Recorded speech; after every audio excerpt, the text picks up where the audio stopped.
الحمدللہ رب العالمین، الصلاۃ والسلام علی رسولہ الامین وآلہ واصحابہ اجمعین والعاقبۃ للمتقین۔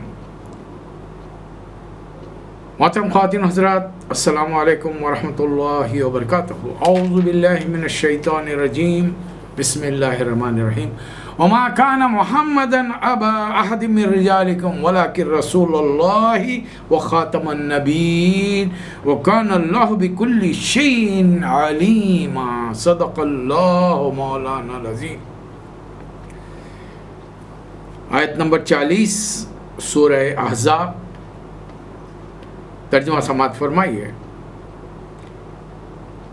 اور محمد صلی اللہ علیہ وسلم تمہارے مردوں میں سے کسی کے باپ نہیں ہیں، مگر وہ اللہ کے رسول اور خاتم النبیین ہیں، اور اللہ ہر چیز کا علم رکھنے والا ہے۔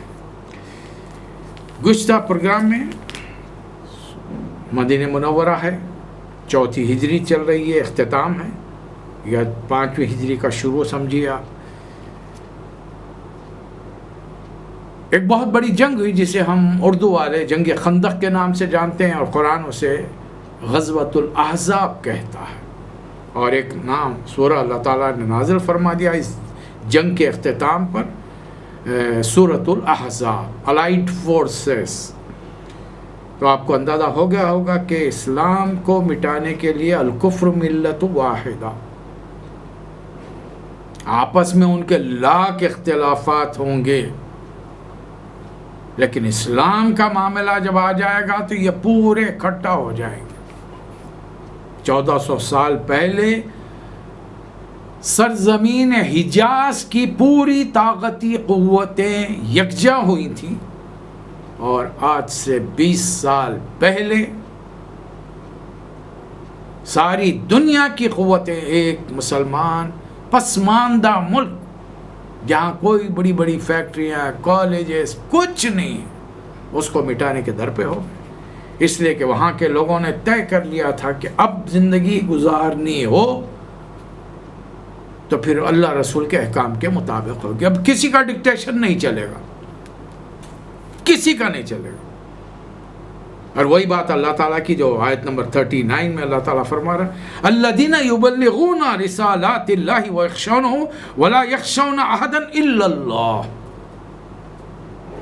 جو لوگ، اللہ کی سنت یہ ہے، جو لوگ اللہ کا پیغام پہنچاتے ہیں وہ اسی سے ڈرتے ہیں، اور ایک خدا کے علاوہ کسی اور سے نہیں ڈرتے۔ یہ ہے دنیا والوں کا ڈر۔ چھوٹے داڑھیوں پہ مت جائیے،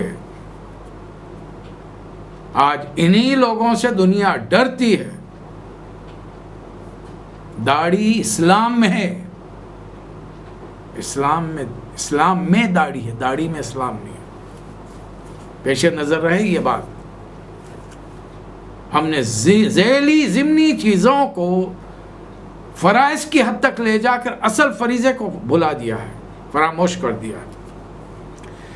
نبی کریم صلی اللہ علیہ وسلم کا اللہ تعالیٰ نے نکاح آسمانوں پر حضرت زینب سے فرما دیا، اس لیے کہ تاخیر ہو رہی تھی، اور اللہ چاہتا تھا کہ یہ کام نبی کریم صلی اللہ علیہ وسلم خود انجام دے، اور منہ بولے بیٹے کی جو رسم عربوں میں چلی آ رہی ہے اور اب دنیا میں ہے وہ ختم ہو جائے۔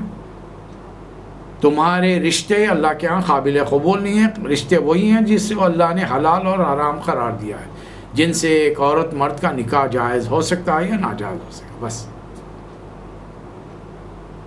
اب ان کے سوال کا جواب دیا جا رہا ہے۔ پہلا سوال یہ کہ یہ منہ بولا بیٹا تھا، ہاں منہ بولا ہی تھا نا، صلب سے تو نہیں تھا۔ اللہ اس کا جواب دے رہا ہے، ما کان محمد ابا احد من رجالکم۔ تم جو مرد ہیں یہاں پر ان میں سے وہ تو کسی کے باپ ہے نہیں، تو انہوں نے اپنے بیٹے کی بیوی سے کہاں نکاح کیا ہے؟ یہ تو منہ بولا بیٹا کسی اور کے صلب سے پیدا ہوا ہے، اس کے اصلی باپ کا نام حارثہ ہے، زید بن حارثہ۔ وہ محمد صلی اللہ علیہ وسلم کا بیٹا نہیں ہے، ٹھیک ہے، ایک جذبے کے تحت ان کی وفاداری سے، ان کی محبت سے خوش ہو کر منہ بولا بیٹا بنا لیا، لیکن یہ رشتہ حقیقی بیٹے کا تعلق نہیں بنا سکتا اللہ کے نزدیک۔ اس لیے اس میں بہت فتنے پھیلتے ہیں، بہت فساد ہوں گے، اور یورپ میں تو آج کل ان تمام چیزوں کی ضرورت ہے۔ ایک حقیقی باپ بیٹی میں، ماں بیٹے میں، بہن بھائی میں رشتے قائم ہیں، تب آپ بتائیے اسلام کتنی باریکیوں پر توجہ دیتا ہے۔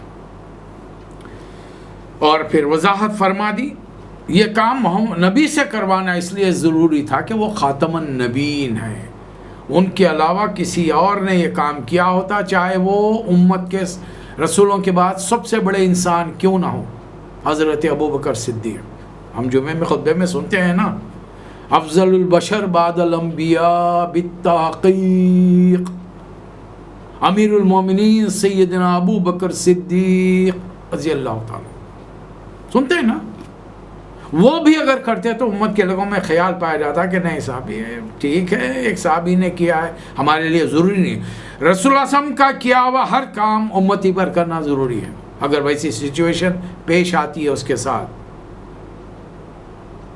کے ساتھ وہ عمل کرنا پڑے گا، اور یہ سنت رسول، اور جو سنت رسول پر عمل نہیں کرے تو پھر وہ رسول اللہ صلی اللہ علیہ وسلم فرما رہے کہ مجھ میں سے نہیں ہے، النکاح من سنتی فمن رغب عن سنتی فلیس منی، نکاح میری سنت ہے، جو سنت نہیں کر رہا اس پر عمل نہیں کرتا، میری سنت پہ نہیں چلتا، مجھ میں سے نہیں۔ اب خالی ایک ہی دیکھیے، حدیث کے کسی بھی چیز کو ایک ہی ضمن میں معنی نہیں لے سکتے ہم، یعنی ہر وہ عمل جو نبی کریم صلی اللہ علیہ وسلم نے اللہ کے حکم سے کر کے بتایا وہ تمام انسانوں کے لیے قابل عمل ہے اور قیامت تک کے لیے ہے۔ یہ اب کوئی دوسرا قانون نہیں آ سکتا، اس لیے کہ اللہ تعالیٰ نے دین مکمل کر دیا ہے حیات نبی صلی اللہ علیہ وسلم میں، الیوم اکملت لکم دینکم، بس فل اسٹاپ، ختم ہو گئی بات یہاں پر۔ اے لوگوں جو ایمان لائے ہو، اللہ کا کثرت سے ذکر کرو، صبح شام اسے یاد کرو، اللہ اور اس کے اللہ تم پر رحمت فرماتا ہے، اور اس کے فرشتے دعائیں رحمت کرتے ہیں تاکہ تمہیں تاریکیوں سے نکال کر روشنی میں لایا جائے، اور اللہ مومنین پر بڑا مہربان ہے۔ اور جس روز ملاقات ہوگی تمہارا استقبال سلام سے ہوگا، اور اے نبی صلی اللہ علیہ وسلم یا ایھا النبی انا ارسلناک شاہدا و مبشرا و نذیرا، یہ تمام صفات ہیں نبی کریم صلی اللہ علیہ وسلم کی، آپ کو دنیا والوں پر گواہ بنا کر بھیجا گیا ہے، ایمان لانے والوں کے لیے خوشخبری دینے والا اور نہ لانے والوں کے لیے ڈرانے والا بنا کر بھیجا۔ اور آپ کی جو صفات میں ایک اور بات ہے، وہ داعیا الی اللہ باذنہ و سراجا منیرا، اللہ کی طرف دعوت دینے والا، اور یہ کام امت مسلمہ کے ہر فرد پر بالغ ہونے کے بعد سے لازم آ جاتا ہے، یہ میرا مطالعہ کہتا ہے۔ آپ میری بات سے اتفاق نہ کریں، کوئی مسئلہ نہیں، اس میں میری کوئی بے عزتی نہیں ہو رہی، نہ میری شان گھٹ رہی ہے، جنہیں جو سمجھا میں آپ تک بات پہنچا رہا ہوں۔ اگر ایسا نہیں ہوا تو آپ اور میں دونوں بچ جائیں گے، اللہ نے پوچھا، ذمہ داری نہیں تھی، اور اگر ایسا ہو گیا اور اللہ نے پوچھا، میں نے تو حکم دیا تھا نبی کی اتباع کرو، اس لیے کہ اسی سورے میں آیت نمبر 21 میں اللہ نے فرمایا لقد کان لکم فی رسول اللہ اسوۃ حسنۃ، تمہارے لیے تمہارے نبی کی زندگی میں بہترین مثال ہے، انہوں نے دعوت دی، تم بھی دعوت دو، تم دعوتاں کھانے پہ تو یقین رکھتے ہو کہ رسول اللہ صلی اللہ علیہ وسلم نے فرمایا ولیمے کی دعوت دی جائے تو ضرور اٹینڈ کرو، اچھی بات ہے، کھانے کے بعد میٹھا کھانا سنت ہے، یہ بھی اچھی بات ہے، مسواک کرنا اچھی بات ہے، کروٹ سیدھی لیٹ کر گال کے نیچے ہاتھ رکھنا اچھی بات ہے، گھر سے نکلتے وقت بایاں پیر، گھر میں داخل ہوتے ہو سیدھا پیر، مسجد میں داخل ہوتے ہو سیدھا پیر، مسجد سے نکلتے ہو بایاں پیر، اچھی بات ہے۔ جب ساری چیزیں سنتیں ہیں تو پھر یہ رسول اللہ صلی اللہ علیہ وسلم کا کام ہمارے لیے سنت کیوں نہیں بنا؟ یہ بات آج تک میرے سمجھ میں نہیں ہے۔ جس دن سے ترجمہ تفسیر سے قرآن اور صحیح احادیث کا مطالعہ کیا ہے، ایک بات سمجھ میں نہیں آئی کہ امت نے نبی کریم صلی اللہ علیہ وسلم کی سب سے بڑی سنت جو مسلسل 23 سال تک غار حرا سے لے کر اس دنیا سے جانے تک جاری تھی، اللہ کے پیغام کو اللہ کے بندوں تک پہنچانا، یہ سنت ہم بھول کیسے گئے؟ ہمارے دیندار جو ممبروں پر چڑھے ہوئے رہتے ہیں، ہم کو یاد کیوں نہیں دلایا انہوں نے؟ گزشتہ کئی سو سال سے ہم بے خبری کا شکار ہیں، نہ ایک دوسرے تک پیغام پہنچا رہے ہیں، نہ غیر مسلموں تک پیغام پہنچا رہے ہیں، اور سانپ کی طرح اسلام کی دولت پر پھن گاڑے بیٹھے ہوئے ہیں۔ اب اللہ تعالیٰ حکم دے رہا ہے اس ضمن میں کسی نہ دبیے کسی منافق اور کافر سے، نہ ان کی پرواہ کیجیے، نہ ان کی تکلیفوں کو کی اہمیت دیجیے اس کو. یہ تو راستے کی مشکلات ہیں، آپ کو پیش آتی رہیں گی. اب اللہ حکم دے رہا ہے یا ایھا الذین آمنوا، اے لوگوں جو ایمان لائے ہو، اذا نکحتم المؤمنات ثم طلقتموهن من قبل ان تمسوهن، اب تمہارا مومن عورتوں سے اگر نکاح ہو جائے اور اس سے پہلے کہ ہاتھ لگانے سے پہلے، یعنی عورت اور مرد میں شادی شدہ جوڑا مل نہیں پائے، کسی وجہ سے طلاق ہو جائے، کوئی بھی واقعہ ہو سکتا ہے. مسندوں سے بیٹھے ہوئے دولے اڑ جاتے ہیں، نکاح کے لیے بیٹھے ہوئے دولے اڑ جاتے ہیں. اب یہاں نکاح ہو چکا ہے، اس سے پہلے کہ ازدواجی تعلقات قائم ہوتے، اگر کوئی بات خاتون کے بارے میں معلوم ہو اور طلاق ہو جائے کسی وجہ سے، یا مرد کے بارے میں معلوم ہو، اس کی میڈیکل رپورٹ آ جائے ہی از ناٹ فٹ، کچھ بھی ہو سکتا ہے، تو اللہ یہاں ایک حکم دے رہا ہے فَمَا لَكُمْ عَلَيْهِنَّ مِنْ عِدَّتِهِنَّ، ان کے لیے کوئی عدت نہیں ہے. عدت ان عورتوں کے لیے جو عورت مرد کے ساتھ رات گزارتی ہیں، تعلق رکھتی ہیں، ازدواجی تعلق ہوگا ورنہ نہیں ہوگا. اور پھر ایسی عورتوں کو بھی تمہارے میں غلطی ہو یا ان سے کوئی غلط بات ان سے منسوب ہو کے آ گئی ہو اور طلاق دے دی ہو، تو کچھ دے، مومن ہو احسان کے درجے میں کام کرو، کچھ دے دلا کر طنز کے جملے برساتے ہوئے ان کے خاندان کو کوستے ہوئے برا بھلا کہتے ہوئے تعلق مت توڑو. کل یہی حرکت تمہاری بہن بیٹی کے ساتھ پیش آ سکتی ہے. انسان ہے، انسان سے غلطیاں کہیں بھی ہو سکتی ہیں. یہ مت سمجھو کہ تم متقیوں کے خاندان سے ہو، تمہارے خاندان میں کوئی غلطی ہوتی نہیں، ایسا نہیں ہے. یہ تمام چیزیں انسانی زندگی کے اندر بڑی عام ہے، کامن ہے اس کے اندر. اب اللہ تعالیٰ فرما رہا ہے، ایک اعتراض آ سکتا ہے کہ نبی کریم صلی اللہ علیہ وسلم نے 4 سے بڑھ کے نکاح کیسے کر لیا؟ اس لیے کہ 3 ہجری میں جنگ احد کے بعد میں اللہ نے سورہ نساء نازل فرمایا اور اس میں فرمایا فَانكِحُوا مَا طَابَ لَكُم مِّنَ النِّسَاءِ مُثْنًى وَثُلَاثَ وَرُبَاع، 2 3 3 4 4، یعنی ایک حد مقرر کر دی. اور اگر تم عدل نہ کر سکو تو فواحدہ، ایک سے زیادہ ہو تو عدل کرنا بہت ضروری ہے. کھانے پینے کو برابر دینا، کپڑا لتا برابر، مکان برابر، باریاں برابر ہوں. اور رہی بات کوئی ایک زیادہ پسند آ گیا تو اس میں کوئی حرج نہیں ہے. اب لوگوں کا اعتراض ہے، دیکھیے جن کو مین میخ نکالنا ہوتا ہے نا تو وہ قرآن بھی ڈھونڈ لیتے ہیں، حدیث بھی ڈھونڈ لیتے ہیں. آج مستشرقین کیا کر رہے ہیں؟ ارے مستشرقین کو چھوڑیے، ان کو چھوڑیے، ان کی بات چھوڑیے. آج مسلمان کیا کر رہے ہیں؟ ابھی جو آیت میں نے آپ کے سامنے تلاوت کی ہے، ما کان محمد ابا احد من رجالکم خاتم النبیین، 2 مسلمان گروہ ہیں، دونوں کے دونوں رسول اللہ صلی اللہ علیہ وسلم کو خاتم النبیین ماننے تیار نہیں ہیں. اس کی تعویلات کرتے ہیں. ایک گروپ کہتا ہے کہ نہیں، محمد صلی اللہ علیہ وسلم ایسے خاتم النبیین ہیں جو اپنے سے پہلے آنے والوں کو ٹیسٹیفائی کرتے ہیں، اس لیے کہ ختم کے معنی عربی میں مہر کے بھی آتے ہیں، سیل لگانا، SEAL سیل، مہر لگانا. وہ ختم النبی نہیں مانتا، اور اپنے بعد میں آنے والوں کی بھی وہ تصدیق کریں گے. اور اس نے تو دعویٰ کر دیا کہ تمہارے محمد کے لائے ہوئے قرآن میں میرا نام آیا ہے. اس کے اندر سورہ صف کے اندر عیسیٰ علیہ السلام نے صاف فرمایا وہ مبشرم برسولی یاتی من بعد اسمہ احمد، میرا نام احمد ہے. میری کتاب کا نام تمہارے قرآن میں موجود ہے، الرحمن علم القرآن خلق الانسان علمہ البیان، میری کتاب کا نام ہے. اس نے قرآن سے ثابت کر رہا ہے وہ آپ کو. اب بتائیے کیسے ثابت کریں گے؟ اس کی تفسیر جو بھی ترجمہ اس نے اٹھ پٹانگ کیا ہے، بحث وہ نہیں ہے. وہ ثابت کس سے کر رہا ہے؟ قرآن سے ثابت کر رہا ہے. اور دوسرے پرویزی قبیلے کے لوگ، حدیث کی ضرورت ہی نہیں ہے ان کم وقتوں. کیوں بھائی؟ پہلے مجھے صرف ایک بات بتا دو، جس خدا کے تم ماننے کی بات کرتے ہو، جس قرآن کی تم ماننے کی بات کرتے ہو، کس نے بتایا؟ اللہ نے کوئی چٹھی تمہارے نام پر بھیجی تھی؟ یہ قرآن میرا لکھا ہوا ہے؟ یا اس کی تصدیق کرنے والے محمد صلی اللہ علیہ وسلم؟ جب محمد صلی اللہ علیہ وسلم فرما رہے ہیں یہ اللہ کا کلام ہے اور تم ان کو مانے بغیر، ان کی احادیث کو نظر انداز کر کے تم قرآن کو قرآن مان رہے ہو، بڑے تعجب کی بات ہے بھائی. اس کا مطلب یہ ہے کہ دونوں گروہ اول درجے کے جھوٹے ہیں، کذاب ہیں۔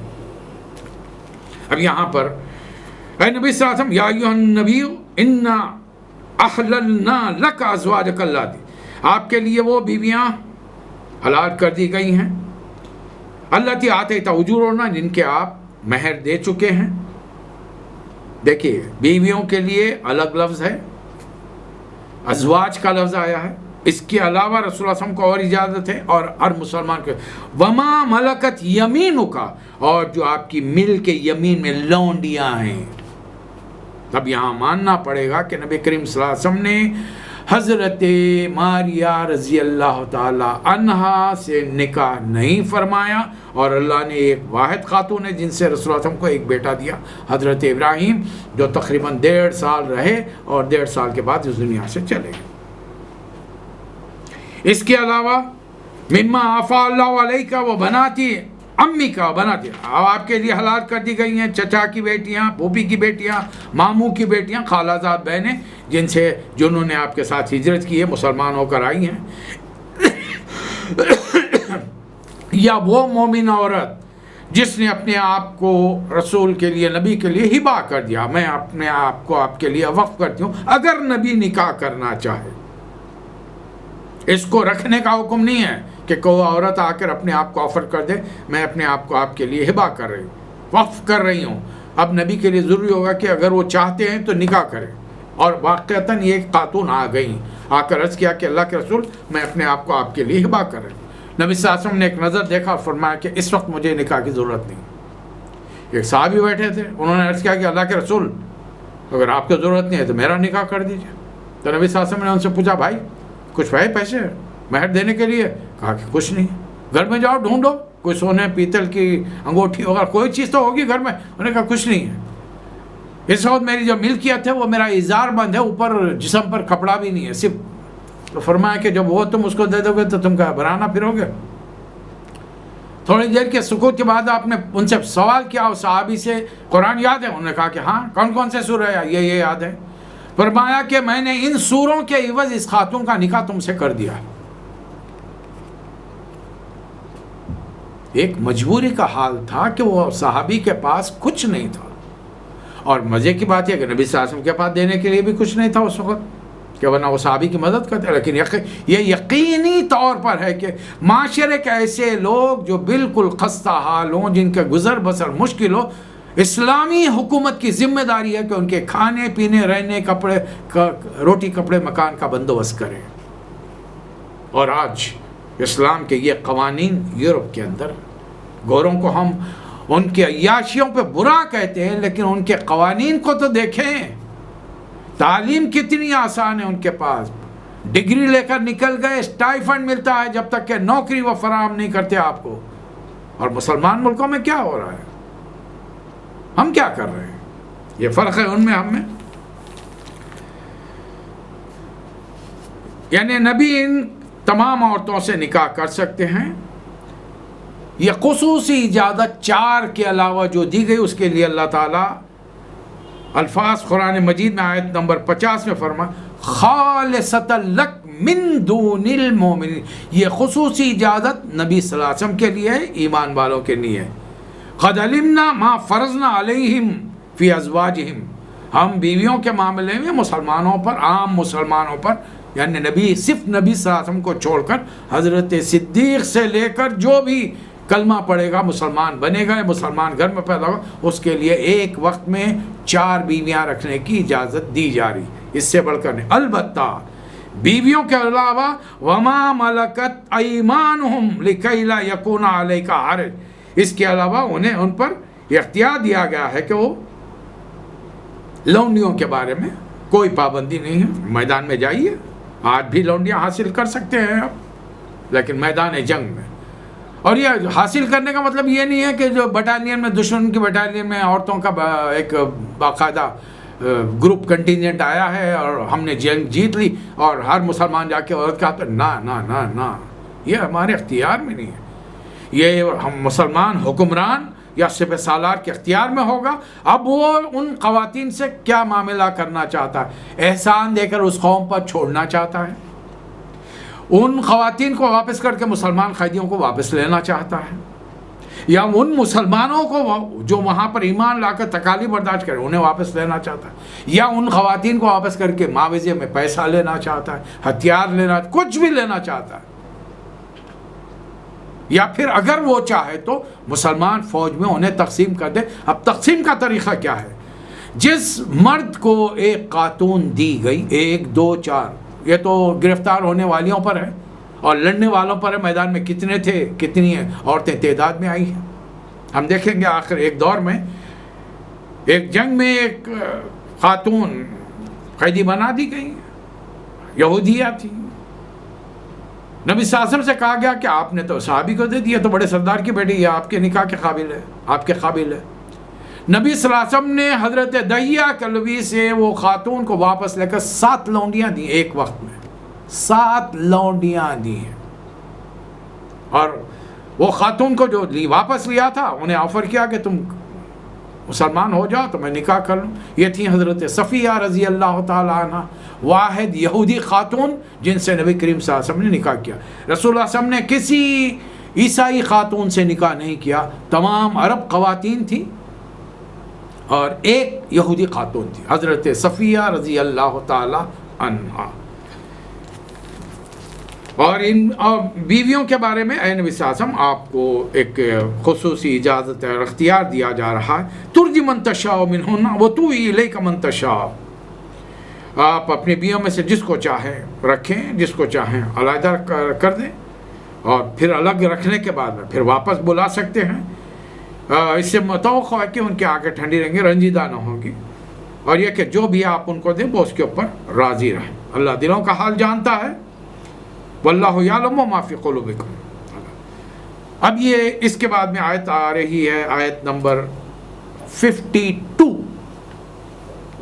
اور اس میں یہ لگتا ہے یہ آیت 7ویں ہجری کے بعد نہ، دیکھیے ابھی ہم 4تھی ہجری کے اینڈ یا 5ویں کے شروع میں ہیں، 7ویں ہجری کے اینڈ کے بعد میں جب نبی کریم صلی اللہ علیہ وسلم عمرۃ القضاء کی ادائیگی کے لیے مکہ تشریف لے گئے، حضرت عباس نے درخواست کی، ایک خاتون ہیں، سابقون الاولون ہیں، ایمان لائی ہیں، بیوہ ہو کر بیٹھی ہیں، اور حضرت عباس کی سالی ہیں، ان کی بیوی ام الفضل کی بہن ہے۔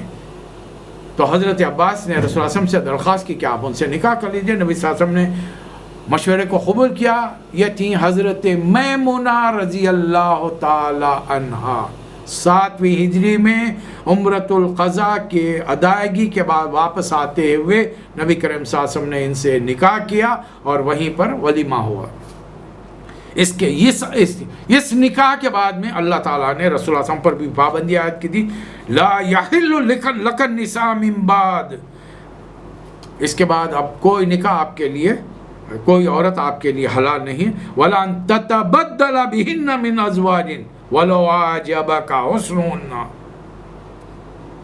اور نہ آپ ان کو میں سے کسی کو چھوڑ سکتے ہیں، آپ چاہے دوسری عورتوں میں بدل بھی نہیں سکتے، آپ یو کیناٹ چینج۔ اب بدلنے کی ایک ہی صورت ہے، یا تو ان کا انتقال ہو جائے یا پھر آپ طلاق دے دیں، چاہے دوسری کوئی خاتون اس کا حسن کتنا ہی آپ کو پسند آیا، اعجبک حسنہن، کتنا ہی آپ اس سے متاثر ہوئے، اب نہیں کر سکتے۔ البتہ بیوی تو اب نہیں بنے گی 11 کے بعد میں، جس میں سے 2 کا انتقال ہو چکا ہے، آخری وقت تک 9 بیویاں ازواج مطہرات تھی۔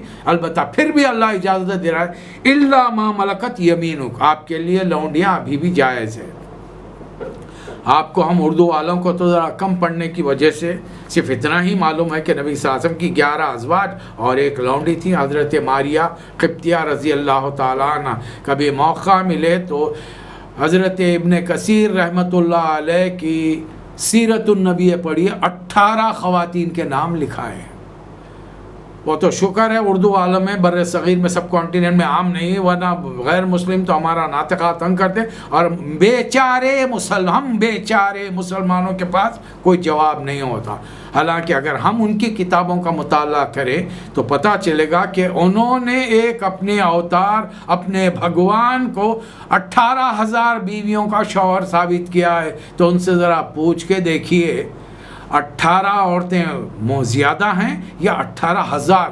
اب 18,000 میں جس پہلی عورت کے پاس وہ رات گزارے ہیں تو 18,000 وہاں کے پاس ایک ایک رات جائیں گے تو وہ پہلی والی کا نمبر کب آئے گا اور ان کی عمر کیا تھی معلوم ہونا چاہیے نا سارے کا سارا.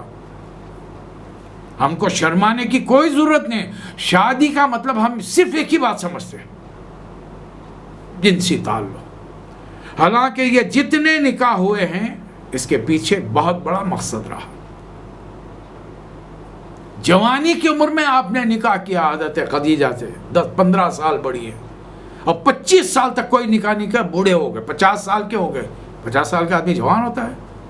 اب جو 2 نکاح کیے ہیں تو ایک نکاح کیا رخصتی نہیں ہوئی حضرت عائشہ سے, دوست کا ہاتھ مضبوط کر لیا, اس لیے کہ جو قربانیاں حضرت صدیق نے دی ہیں وہ پوری امت میں کوئی نہیں دے سکتا. وہ آپ کے قریب ترین رشتہ داروں نے دی, اور رسول اللہ صلی اللہ علیہ وسلم نے اعتراف کیا اس کا, میں نے ہر کسی کا حق اور احسان چکا دیا سوائے ابو بکر کے. اگر اللہ نے مجھے دوست نہ بنایا ہوتا تو میں ابو بکر کو اپنا دوست بنا. پھر دوسرے جن کو آپ نے اپنی آنکھ کان قرار دیا, وزیر قرار دیا, حضرت عمر کی بیٹی کو نکاح میں لے, حضرت حفصہ. حضرت سودا تو ضرورت تھی, وہ بھی بیوہ تھی, سابقون اور اولون میں اسلام لائی ہیں, بیوہ ہو کے بیٹھی ہیں, اسلام کی خاطر قربانیاں دی ہیں, اور گھر میں جوان بیٹیوں کی نگہداشت چاہیے, ان کی سرپرستی چاہیے, تربیت چاہیے ان کے لیے. اب اس کے بعد میں ایک اور رشتہ دار کی اپنے سالے کی بیوی حضرت زینب بنت قدیمہ, یہ عبداللہ بن جہش کی زوجہ ہیں جو جنگ بدر میں شہید ہیں, ان سے نکاح کیا. وہ چند مہینے کے بعد میں ان کا انتقال ہوگا زینب بن قدیمہ. پھر اپنے پھوپھیزاد بھائی کی بیوی ام سلمہ, ابو سلمہ کی بیوی, ان سے آپ نے نکاح کیا. انہوں نے بھی قربانیاں دی ہیں. ان کی داستانیں پڑھیے تو آپ حیران رہ جائیں گے. یہ 4 بیویاں ایسا وقت ہو گئی, 2 کا انتقال ہوگا, اب یہ 5 بیویاں آپ کی پھوپھیزاد بہن. ایک رسم کو ختم کرنا تھا, ایک وہ غلط رسم جو انسانوں نے اپنائی بنائی تھی, اللہ اسے ختم کرنا. اس کے بعد کہ ہر نکاح کے موقع پر آپ کے سامنے تفصیلات آئیں گی, نبی کریم صلی اللہ علیہ وسلم نے یہ نکاح کیوں فرمائے, ایک ایک چیز کھل کر سامنے آئے گی, کوئی شرمانے کی ضرورت نہیں.